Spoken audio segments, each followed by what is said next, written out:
The XRP Ledger is evolving. The puzzle pieces are assembling. Hi, everyone, and welcome to Ainslie Insights, brought to you by Ainslie Bullion, Ainslie Crypto, and the Gold and Silver Standard as the Ainslie Group celebrates 50 years. Today, welcome back Matt, who's been very excited about some of the latest developments in the world of XRP. How are you going, Matt? I'm great to be with you, Samo. Good to be with you. Now, you've been talking to me a lot about this in the office. There's a lot going on in this space. You wrote a really interesting article about this a few days ago, and I just thought we need to come back and talk about it. Start us off by telling us what's been going on specifically with this integration of smart contracts. Seems like we can do a lot of what you couldn't really do with the other, you could do with other chains, but now you can start to do that on XRP. Is that right? Well, it's not quite there yet, but it's being developed. So, if we went back in history just slightly and looked at when the XRP Ledger was being kicked off, there was a project called Codius, and that was to do with smart contracts. And what Ripple at the time, Ripple Labs, decided after a few years of development was that they wanted to keep the XRP quite light and nimble to be able to do payments and do payments very, very well. And so Codius was always something that was on the back burner, but never really progressed forward. The interesting thing behind that was someone that did take that idea and run forward with it was a guy called Vitalik Buterin from Ethereum, who slept on the couch of Stefan Thomas, who was developing the Codius smart contract platform for Ripple back in the day. So when he was an intern. So Ethereum ran with it, Ripple focused on another vertical. But it's kind of been, it's got to the point where that technology, it really needs to be something in place moving forward with regards to solutions that Ripple are finding. So there's been some certain pivots and realizations, I suppose. So they've started by looking at EVM side chains. So side chains to the XRP ledger have evolved or are being evolved. There is one project called Zahao, which is a side chain, and that's using a technology developed by Wind called hooks. And it's a novel approach, but it encompasses a lot of ability for coders out there to be able to use multiple languages, including Java, which every coder on the planet can just about use Java, rather than something like Ethereum, which is Solidity. There's only about 200,000 devs that are using Solidity. So this opens up a very broader ability for devs to come in and actually develop on that side chain, which kind of batches back to the XRP ledger. There is a bridge mechanism back to it if necessary.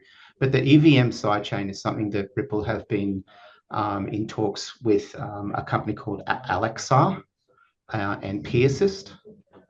And they have been developing this Ethereum virtual machine, EVM side chain, with smart contract capabilities. So it's not on the ledger, it's to the side of the ledger with the ability to bridge back to the ledger. So when developers wish to be able to do something, they can develop on this Ethereum because there are 200,000 Solidity developers out there that can do it on the side ledger, and this functionality can still come back to the XRP ledger and they can get the benefits. What's happening is that recently there's been a community meeting in Japan, which David Schwartz, the head CTO, David Schwartz, Brad Garlinghouse also attended, the CEO, and Monica Long, the president of Ripple. And it was a community-based night or two, and a lot of discussions happened there. And David was quite forthcoming in his interest and excitement around a product called Automatic Market Makers. But they were also kind of putting it out there that maybe it's time now that as a base layer one blockchain, that XRP was looking to get smart contract capability within the blockchain itself. They haven't yet decided which way to go, whether to use the existing sidechain of hooks or that solution, right, or develop something themselves through Alexa and Persist as an Ethereum EVM based one. That's still up in the air yet. So it's very interesting there because it seems like that maturing of the chain and even the thinking around it, that they need those functions that they're expanding into. I wanted to push down one particular angle, which will be interesting for our audience, which is this real world assets angle. Does this open the door to that? Because we've certainly had a lot of promise that real world assets were coming to blockchains, but we Yeah, haven't really seen that follow through yet. So is this potentially opening the door to that? absolutely. Because when it comes to agreements between parties, there has to be a contract in the middle of this agreement.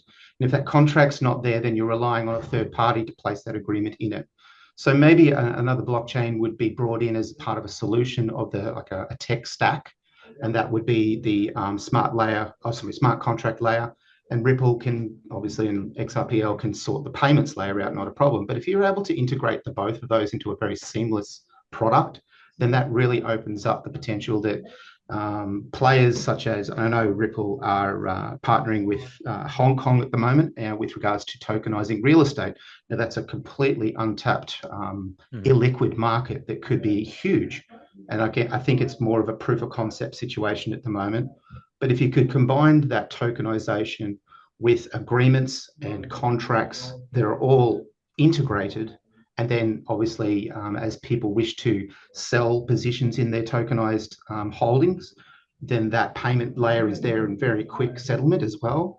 So it's a very exciting opportunity to open up a massive market with regards to value that is locked. And I think it's a very smart move by Ripple and the XRPL community to start to look at developing that smart contract. It's the worry was that it was always going to clog up the XRPL, and that was why they never progressed forward with it.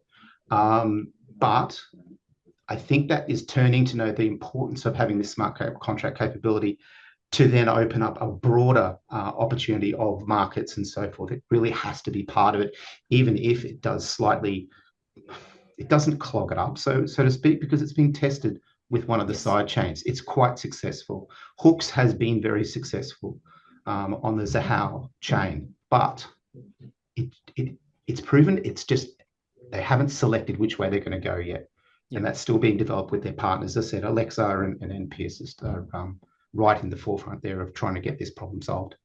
And I think this idea that at least we're heading towards getting those real world assets on there. I mean, the real estate one just seems massive because we talk about this quite a lot. The difficulty of people being able to access property as an investment, but or just even a home to live in. But the idea that if you could have a section or a slice of that's going to really change things.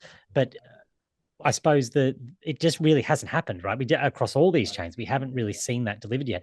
The one area where we have seen it delivered is in stablecoins, and that's been something that, many people argue is actually the biggest success of crypto when you look at what's going on with things like Tether or USDC or these coins that allow money to actually transact over the underlying rails for people without the volatility as well. It's really been majorly successful. You talked a little bit about Ripple introducing their version of that. Can you maybe step us through a little bit of what the XRP stablecoin looks like? Yeah, so it's called RLUSD, and one could argue that we've had pilots with Tether and USDC, and Paxos, I think, have their own stablecoin, and a few others. I think that's probably the first iteration of what tokenization is. That was tokenizing the US dollar, so to speak, and it has been successful. And the ability to have movement of value without having any exposure to price fluctuations as market conditions and so forth change.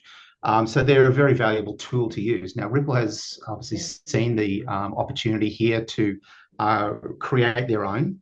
It's called the RLUSD. One could say it's Ripple Labs USD, or you can, the community have been calling it the real USD.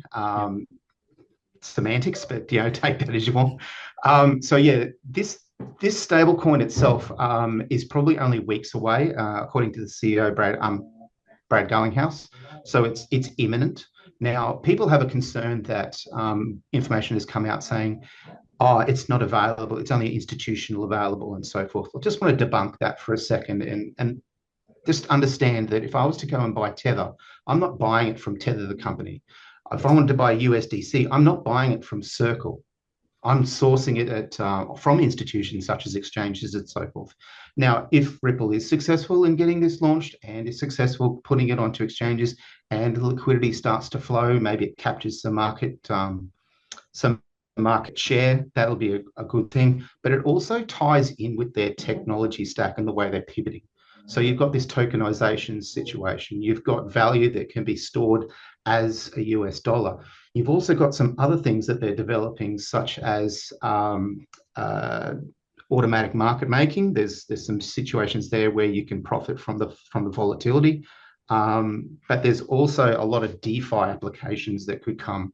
Whereas you could have these real USD stablecoins and be able to park them in DeFi solutions that are being built on the XRPL.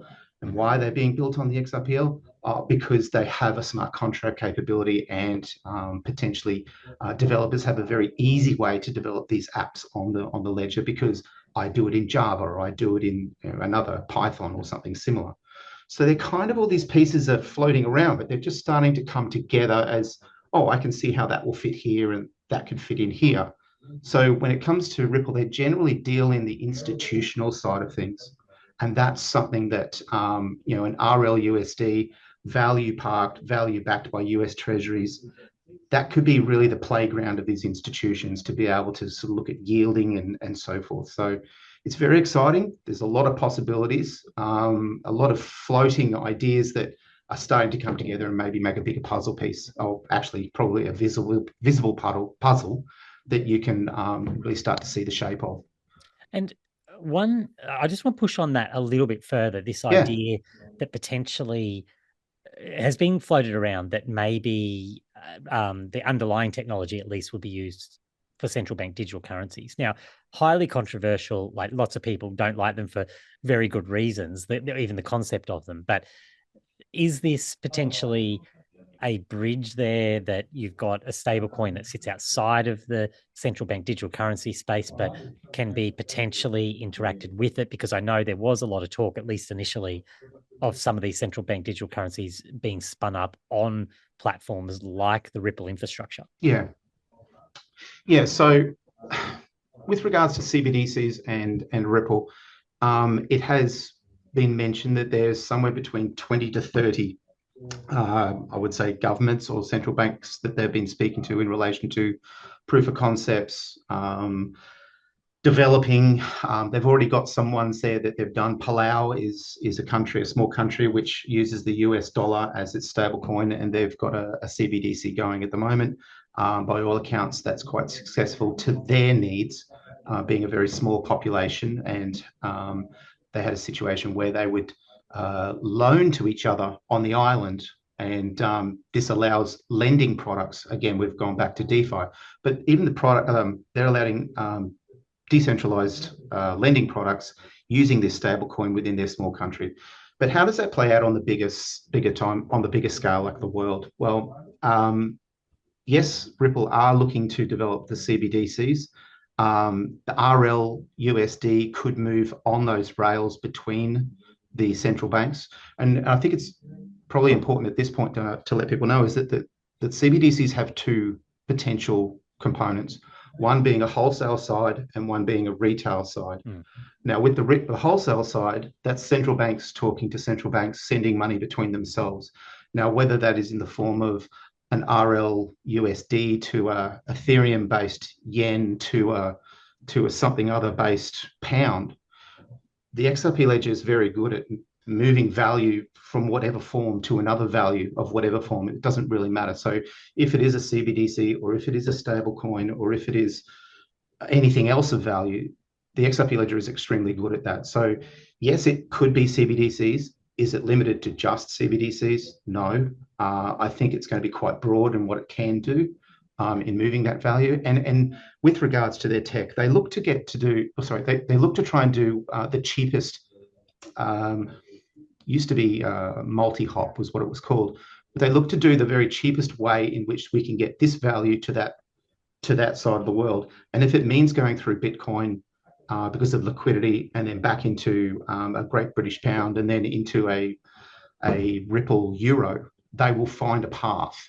And all of that runs on the XRPL the ledger itself, which could increase volume. So it's not specific. It has to be this and it has to be that. It will source out the most efficient, cheapest pathway possible. So it's very exciting in that respect.